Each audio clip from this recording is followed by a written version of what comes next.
Welcome to CosmicRx Radio, a podcast that gives you real-life tools of spiritual empowerment and pure hype. I'm your host and intuitive guide, Madi Murphy. This week, the sky is saying, feel your feelings, embrace the unexpected, and let's let your mind and your magic get a little weird. Okay, hey, my cosmic baddies. Welcome back to Cosmic RX Radio. It's your girl, Madi Murphy, your high vibe hype woman, your cosmic consultant, your messy but mystical guide on this wild ride. And here we are to break down what the F is happening up in the stars. How does it affect us here on Earth? How do we use it to live our most aligned, authentic, and turned all the way on life down here? Because being a human, it is crazy and it is about to get crazier, I expect. So yeah, this week we have some like sacred shadow energy, surprise kisses through brainwaves. It's all on the menu. We have a really big, huge astrological moment happening on 7/7. I'm going to start to get into it in today's episode so that you are fully prepared and aware. Like, wow, we are really in that moment, the part of the year that I've been looking at for probably since 2020. I was like, wow, like end of March through July 2025 is a wild ride, because as a reminder, we have had in this year of 2025, we will have every outer planet shift. And outer planets are generational planets. They usually take years, sometimes decades to shift signs. And when they do, they bring momentous energy shifts to the collective and to the personal. And this year, all of them, they all decided to get in on the chaos. So if you're feeling like your head's spinning and you're like, where am I? That might be why. Okay. And so yeah, this week we have fireworks in all senses of the word. And we were going to be really like being called to that place of the cosmic alchemist, like we always are. So before we jump in, let's do a little heart check. How are my babies? Are we breathing? Are we drinking our water? Are we remembering that we're just like, what do they say? A more complicated houseplant with feelings. Have you touched grass lately? Have we like whispered sweet nothings to ourselves or our houseplants, in the past day or two? If you haven't, this is your reminder that like if life is feeling overwhelming, come back, fill up your cup. And yeah, if you've been feeling like life has been a bit much lately, you gotta stay in your magic, baby. Okay. You are growing. You are showing up. You are remembering to like whatever it is, go to the dentist or refill your gas tank while literally the world is like being burned down and rebirthed in real time. Okay. There's no pause during the revolution. So yeah, just navigating the collective awakenings, the dissolving old timelines, calling in radical joy. Again, and just remembering to like floss our teeth all at the same time. Ain't no thing. But yeah, if you're feeling stressed or stirred up, just remember anything that is testing you is here to teach you and then here to transform you. If you've been feeling behind or you can't catch up, you're not. You're in divine timing. You're in your process. And yeah, like if everything feels like it doesn't quite fit, it's probably because you're outgrowing who you used to be, and just enjoy the journey, enjoy the process. So before I get into today's episode, let's go into Virgo housekeeping, just the typical announcements, but I gotta say them every time. If you haven't, we are in that like under 1 month countdown till my book In the Cosmic Zone comes out, your cosmic cheat code to unlocking your chart, owning your power, and becoming the main character, the moon character of your own damn life. And it is chock filled with Virgo practical tools to really live out the archetypal energy of the zodiac signs. So I'm talking rituals, tools, I'm talking stories, I'm talking shadow work, I'm talking practices. It's all in there. So, but you have 1 month to order before July 29th to get access to some of our bonus goodies and little cosmic treats that you get for being so awesome and ordering it in advance. It's available wherever books are sold. Also a reminder to leave a rating and review if you haven't. If you love this podcast and you want it to help reach more astro-aligned, cosmically curious baddies and souls, drop a review on Apple or Spotify. It really helps us out. And every week, as a reminder, I pick a reviewer to win a free burning question reading. So either put your Instagram handle in it or just stay tuned and listen for your review, and then slide my DMs, ask me anything, and I will read your stars for filth. But, in the name of the highest good. So let's go into the lunar weather. Who wants to talk about the moon? Who wants to talk about the emotional landscape for the week ahead, what we can expect? So June 30th, the day this pod drops, through July 1st, we have moon in Virgo. So we're talking clean, clear, under control, maybe not so much the last thing, but we are hoping to be grounded AF, right? The Virgo moon energy is all about making space in your schedule, in your soul. Virgo likes to make things efficient. Virgo likes to notice, like, where are the points of friction? Where is the lag and drag in my everyday routine, in my work processes? Just like my getting dressed in the morning. Where are the things that are like, and how can I simplify? How can I thin that out? How can I declutter an aspect of my life so that I can look forward to getting dressed in the morning? So I can open my computer without existential dread. So I can look in my fridge and be excited to make myself something healthy to eat. Right, it's been nourishing to eat. So yeah, this is a great Monday, Tuesday. Declutter your spaces. The summer has us moving fast. I find that here in the Northern Hemisphere. And I also just want to remind you that Cancer season is like coming home to yourself. So if you've been going a mile a minute, can we make some time these days to give our home some love, declutter our spaces, prep, like I said, some nourishing food for ourselves, get in our body, stretch, go to yoga.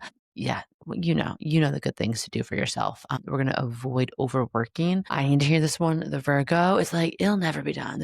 I'm like, I could live on a desert island and I would still have a long ass to-do list, like written on the back of a palm leaf with like charcoal. Okay. So just remember the to-do list is never going to be done. It's up to you to have a boundary with it of when we're like, okay, enough is enough. The big priorities are done. And that is, or just starting something without it being perfect or finishing it without it being perfect. Sometimes, done is better than perfect. In fact, usually all the time, because what is perfectionism? Anyway, I digress. I don't want to spiral. Let's talk about Wednesday, July 2nd to Thursday, July 3rd. The moon is in Libra, luscious Libra.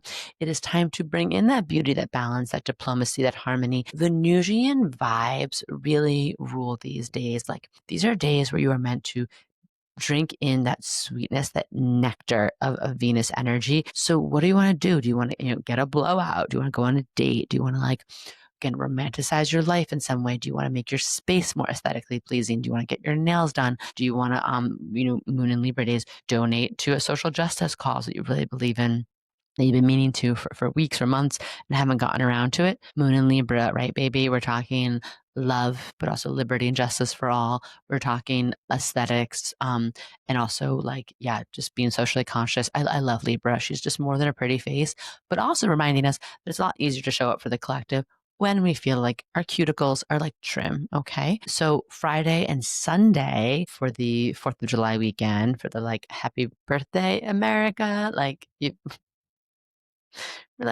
like being at your friend's birthday party who's gone through a hard year, or in America's case, 20 or 250 years.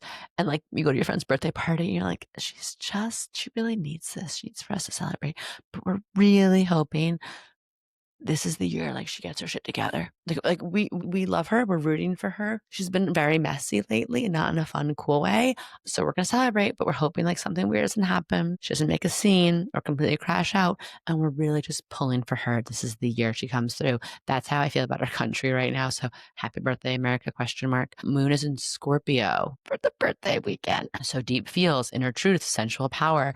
This moon wants you to transform, not perform, whatever that feels like to you, right? Might be bringing up a lot of feels about things this weekend. So let's do some shadow work. Let's take responsibility for our feelings. Let's let our triggers teach us, not completely control our actions. Let's do anything. Let's avoid any of that emotional manipulation or holding grudges or feeling paranoid or isolating ourselves in shame. Because all of this is going to lead up to some actual fireworks in the sky, in all senses of the word, right? In our night sky, celestial sky. And we're going to go through major frequency upgrades this week. So let's really ground down. So on July 4th, boom, baby, Independence Day comes with Venus kissing Uranus and Taurus in the sky. So this could be unexpected bolts of unexpected passions and shakeups in love and money. This could definitely bring financial shakeups to the collective energy for sure. But on the personal level, let's just talk about that in this moment.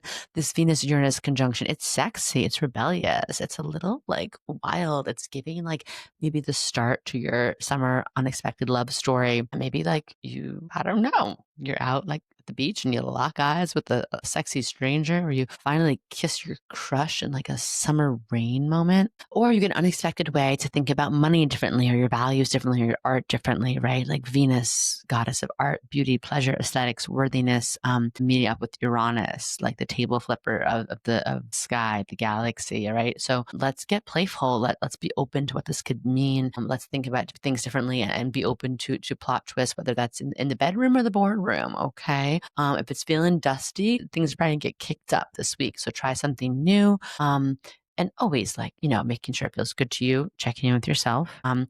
But like, because the Uranus energy can really unground us. And it's in the sign of Taurus. So it's a lot to do with our body and our values. So whether we're talking about maybe trying something new and sexy in the bedroom, or taking a big leap on something, or making a bigger financial commitment, like just slow down and check in with yourself and really notice like the difference between that excitement, anxious fear of like the unknown, but like, oh, this feels really good, versus like I'm doing something and I feel really ungrounded and disempowered while I do it, right? I'm doing it maybe for like the wrong reasons.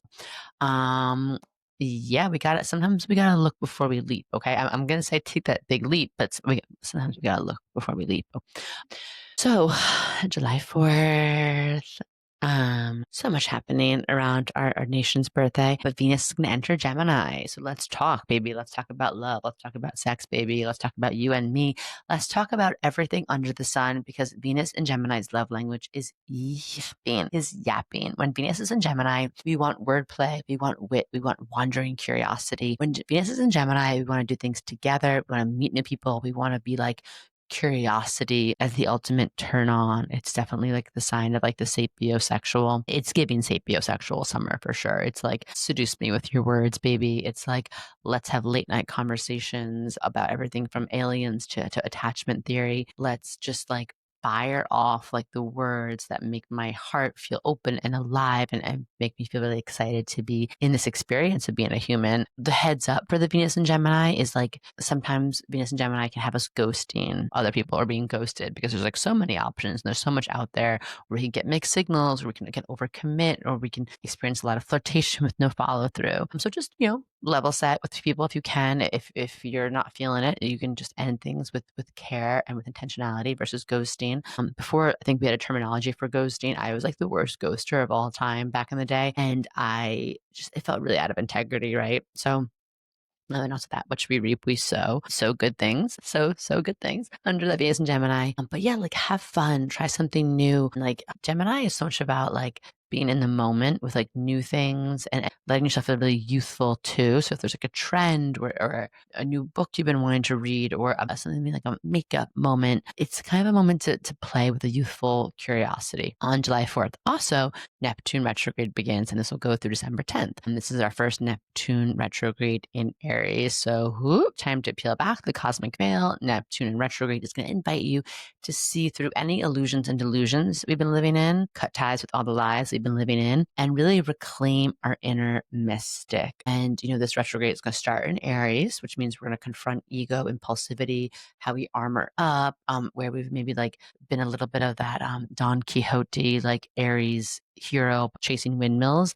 Yeah, she's a literary baddie, okay? And, looking at the ways that we've maybe also like blocked ourselves from being vulnerable. And then in October, it's going to slide back into Pisces for a final round of Piscean deep healing on the ancestral, akashic, emotional, and spiritual planes. Neptune's been in Pisces since like 2012, so that'll be a big moment. Neptune in Aries, and we're going to be cycling back, retrograding through a lot of the themes that came up from the end of March, or like March 29th to now. So I would love to see you, Cosmic RXs for that time. Your cosmic prescriptions would be like meditation, dream journaling, energy clearing, whether that's getting a professional energy clearing or doing it yourself, setting boundaries, practicing really radical discernment. And the things we're going to avoid during that time, we're going to avoid anything that feels like codependency, escapism, or something where we're like, can feel ourselves kind of falling for fantasy over fact. Or maybe an even easier way of understanding that is falling in love with someone's potential versus, what's being shown right in front of you, right?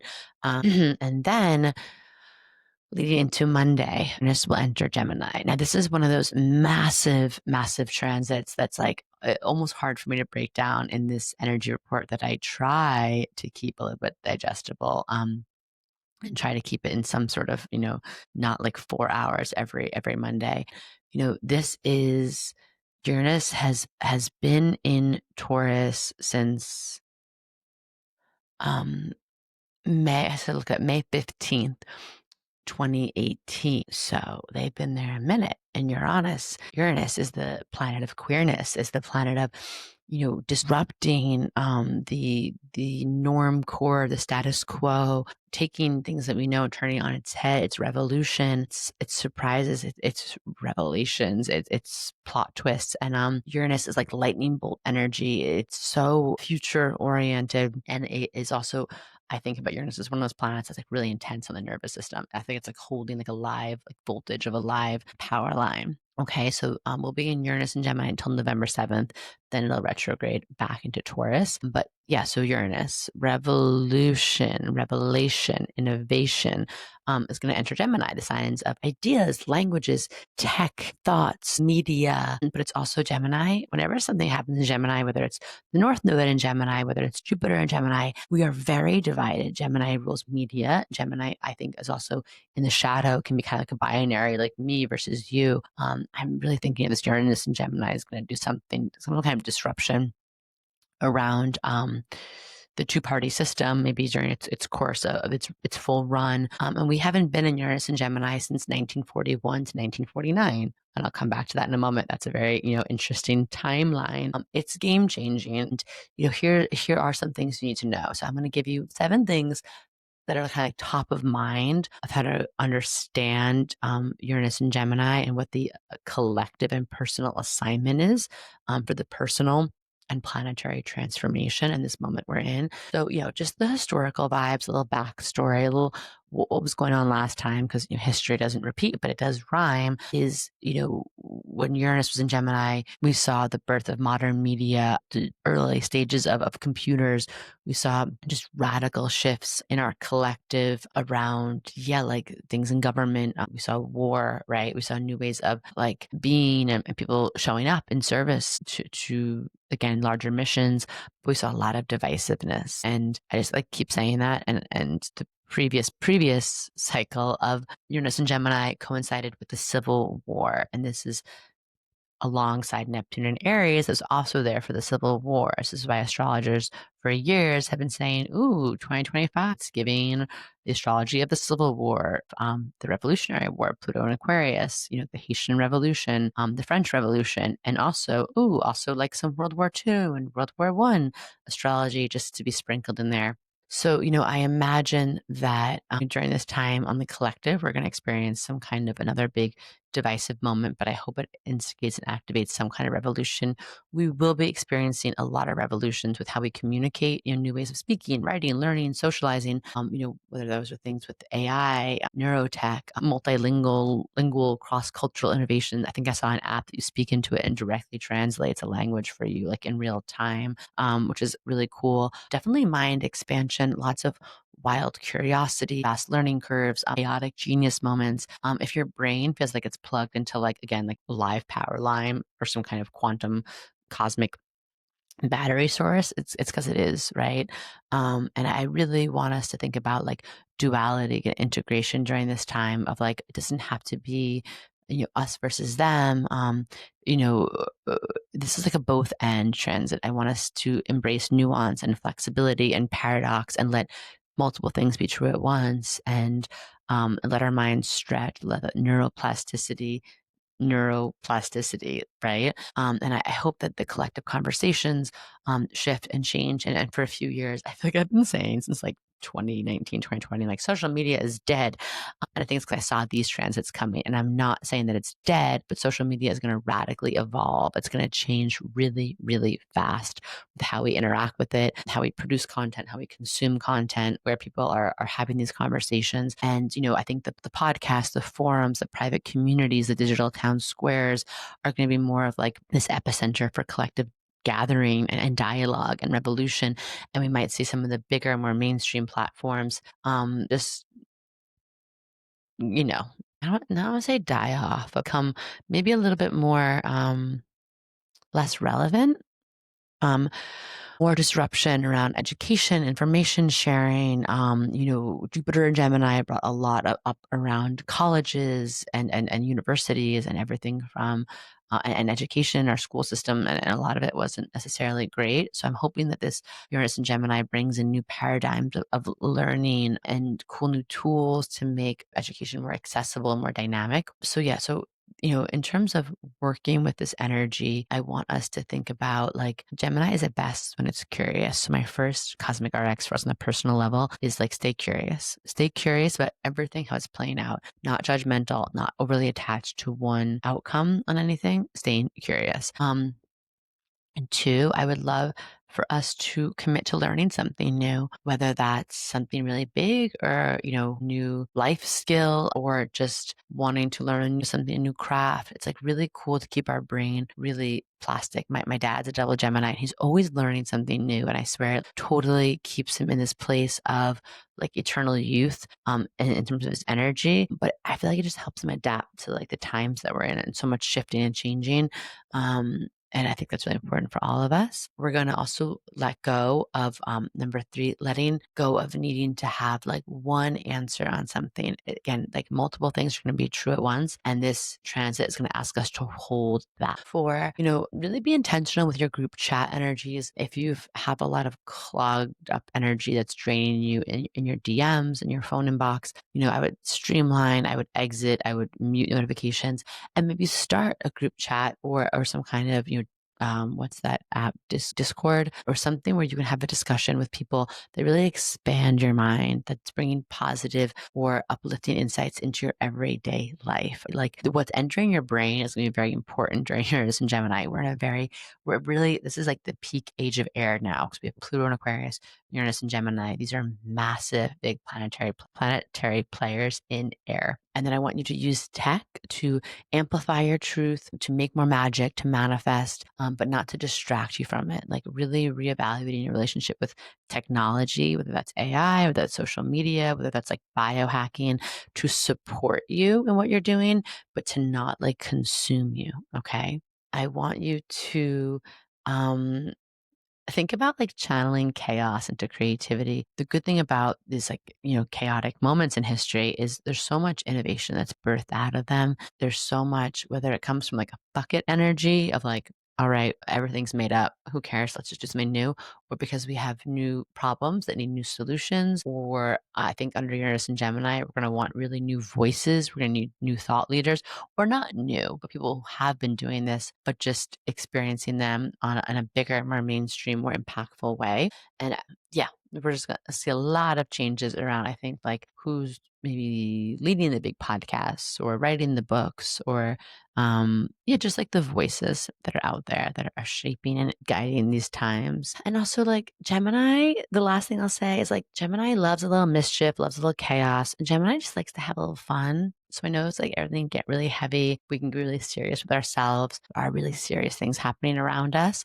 But there's also like something about Gemini that's like we can actually do more good for ourselves and the collective when sometimes we just have a really fucking good belly laugh and realize like, oh my God, like this is crazy. This experience of being a human and this sacred giggle medicine can like alleviate some of the heaviness so I can connect back to my heart. So whether that's you not taking it so seriously, whether that's like, finding really great comedians and comedic writers, whether that's just like, dabbling in some dark humor with your soul bestie. It's so important, like the laughing, like let's live, laugh, love our way through this. No, not in a spiritual bypassing way, but in a way of like, yeah, Like, to continue to live and to love, I'm going to have to laugh sometimes because like WTF is going on, right? So I hope this resonates. This is going to be such a massive time for us. So we'll continue to track and let me know, in the comments below, especially if you're watching on YouTube or slide in my DMs at the Cosmic RX, like if you notice things that feel very Uranus and Gemini coded. And here's the deal, like, honey, baby, you are the revolution. You are the frequency shift. This astrology of this year, even for me, it's like a lot to keep up with,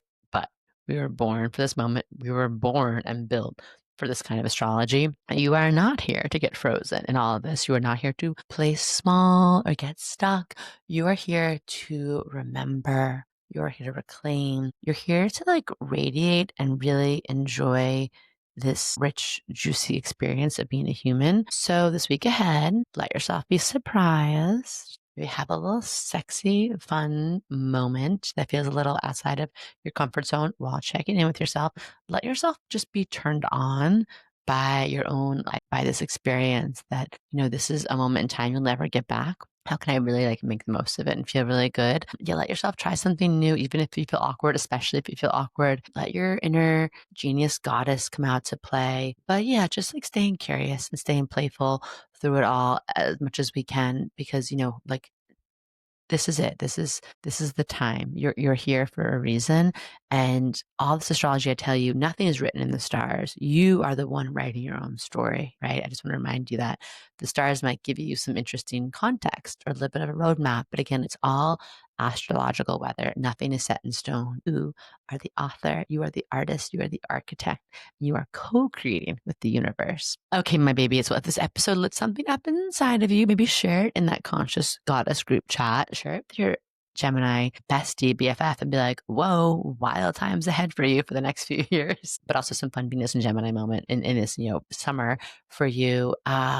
Yeah. And just sending you so much love, holding you in the light. Stay curious, stay chaotic, stay cosmic. Until next week, I am sending you the biggest blessings for that big fat juicy checks, those big fat juicy checks, and some really hot, fulfilling, maybe a little bit out of the box sex. And yeah, just appreciate being here on this magnificently weird and wild ride with each and every one of you. Bye. Do you love getting your Cosmic RX for the week here and want more? Make sure to sign up for our premium subscription so you can get exclusive access to bonus podcast episodes, all of my astrology info for the month ahead, and live new and full moon calls to help you manifest your dream life with an intentional, international community of other cosmic baddies. Sign up through our link in show notes. Thank you so much for listening to this episode. If you want to know more about Cosmic RX, head on over to thecosmicrx.com. And if you really love this show, I'd love it if you left a rating and review on Apple Podcast or wherever you listen to podcasts. I super love hearing from you and reading your reviews. All right, you cosmic baddie, tune in next week. And until then, remember, love yourself fully, work your magic, and take no shit.